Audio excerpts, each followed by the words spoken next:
آئیے کتاب رحمت سورہ الکہف اٹھائیں۔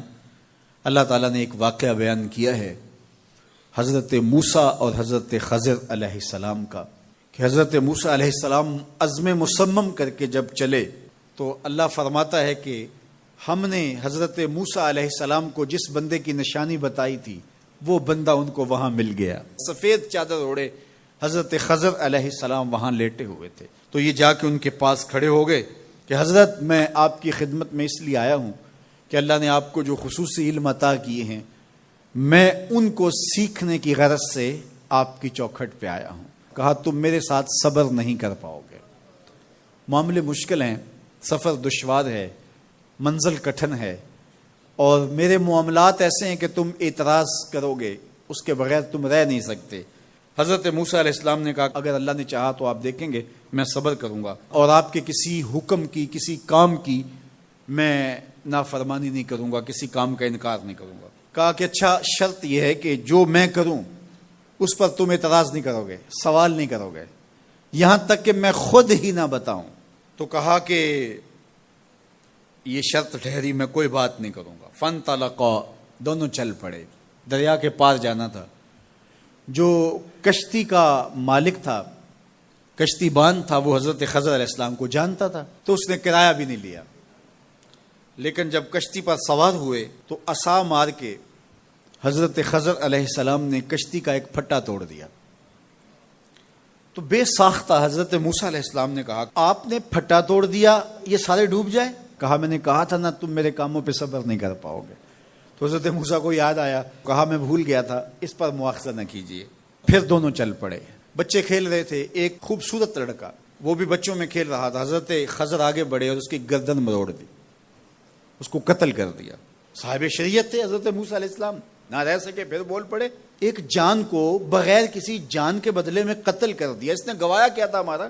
آپ نے بہت ہی جو ہے وہ غلط کام کیا، یہ کام اچھا نہیں کیا آپ نے۔ کہا میں نے کہا نہیں تھا کہ تم میرے ساتھ صبر نہیں کر پاؤ گے۔ کہا ایک موقع اور دے دیجئے، اب اگر میں نے کوئی اعتراض اٹھایا تو پھر دوبارہ مجھے آپ اپنی صحبت میں نہ رکھیے، عذر تمام ہو جائے گا۔ پھر دونوں چل پڑے، یہاں تک کہ ایک بستی میں دونوں آئے تو آپ نے بستی والوں سے کہا کہ ہم مہمان ہیں، آپ ہماری مہمان نوازی کیجیے، کھانا کھلائیے۔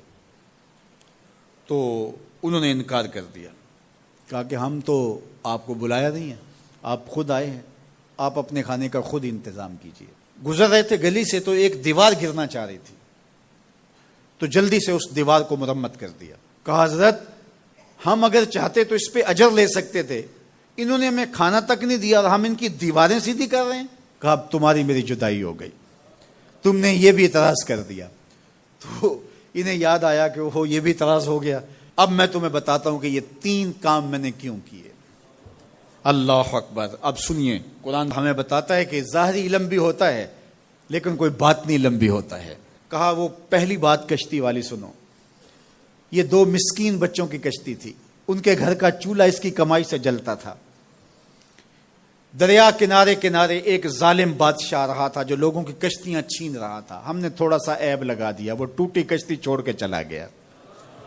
اب وہ تھوڑے سے پیسے لگا کے کشتی مرمت کرا لیں گے، گھر کا چولہا جلتا رہے گا، بتاؤ اچھا کیا یا برا کیا؟ کہا رہی بات اس بچے کی جس کو ہم نے قتل کیا، اس کے ماں باپ مومن تھے، نیک تھے، صالح تھے، بچے نے بڑا ہو کے بہت برا ہونا تھا، ہم نے اس کو قتل کر دیا، اللہ اس کے بدلے ان کو بہتر اولاد دے گا۔ علماء تفسیر نے لکھا ہے اس بچے کے بدلے میں اللہ نے ان والدین کو ایک بیٹی عطا کی جس کی نسل سے 70 نبی پیدا ہوئے۔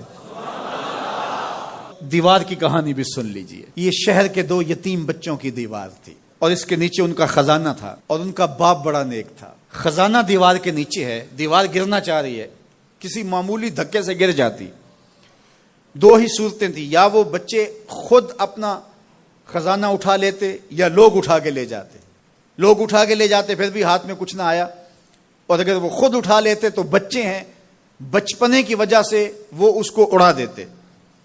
تو ہم نے اس کے اوپر دیوار کھڑی کر دی، جب تک وہ اس قابل نہیں ہو جاتے کہ یہ خزانہ نکال کے اس کو صحیح مصرف پہ لگا سکیں، اتنی دیر تک دیوار گرے گی نہیں۔ اللہ اکبر۔ وہ کسی وجہ سے دیوار قائم رہے گی، اور جب وہ اس عمر کو پہنچ جائیں گے جس عمر میں وہ اس خزانے کو سنبھال سکیں گے تو پھر دیوار خود بخود گر جائے گی اور یہ خزانہ نکال کر کے اپنے کام پہ لے آئیں گے۔ میں جب پہلی مرتبہ اس کو جو ہے وہ غور کے ساتھ تلاوت کیا تو مجھے یہ لگا کہ اس کا انطباق پاکستان کے حالات پہ بھی ہو سکتا ہے، اس لیے کہ یہ بھی یتیموں کا سرمایہ ہے۔ کتنے یتیم روتے بلکتے رہ گئے اور ان کے سر سے جو ہے وہ سائے اٹھ گئے اس وطن کے لیے، لیکن میرے مالک نے اس ملک کے خزانوں پر گہرے پہاڑ اور بڑی بڑی دیواریں کھڑی کر دی ہیں۔ جب تک یہ قوم بلوغت تک نہیں پہنچے گی اتنی دیر تک وہ خزانے ظاہر نہیں ہوں گے، اور جب یہ قوم اپنی بلوغت تک پہنچے گی، شعوری بلوغت، فکری بلوغت، علمی بلوغت، اور رب سے جو وعدہ کیا تھا پاکستان کا مطلب کیا، لا الہ الا اللہ، جب اس بلوغت تک یہ پہنچ جائے گی، اس وعدے کی تکمیل ہوگی، پھر رب دیوار ہٹا دے گا اور پاکستان کو اللہ اتنے خزانے دے گا اور پاکستان ایسا مالا مال ہوگا دنیا دیکھنے آئے گی انشاءاللہ۔ اس لیے رب نے دیواریں بنا کے رکھی۔ تمہارا باپ معین الدین چشتی بڑا نیک تھا، تمہارا باپ داتا گنج بخش علی حجویری بڑا نیک تھا، تمہارا باپ حضرت مجدد الف ثانی بڑا نیک تھا، ان کی وجہ سے میں دیواریں کھڑی کر رہا ہوں اور مضبوط حصار لگا رہا ہوں تمہارے خزانوں پر، اور وہ وقت آئے گا جب تم بلوغت کی عمر کو پہنچو گے، دیواریں ہٹ جائے گی اور تمہارا وطن زمانے پہ مہکتے پھول کی طرح اور چمکتے ستاروں کی طرح اور روشن آفتاب کی طرح چمکتا اور مہکتا دکھائی دے گا، اور زمانہ پاکستان دیکھنے آئے گا، پاکستان دنیا کی قیادت کرے گا انشاءاللہ۔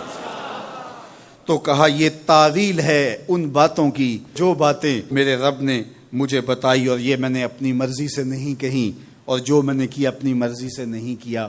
تو یہ باطنی باتیں ہیں، شاید یہ باطنی باتوں کے جوش میں یہ بات بھی میں کر گیا۔ وہ کیا کسی نے کہا تھا کہ بھری محفل میں ایک راز کی بات کہہ دی، بڑا بے ادب ہوں سزا چاہتا۔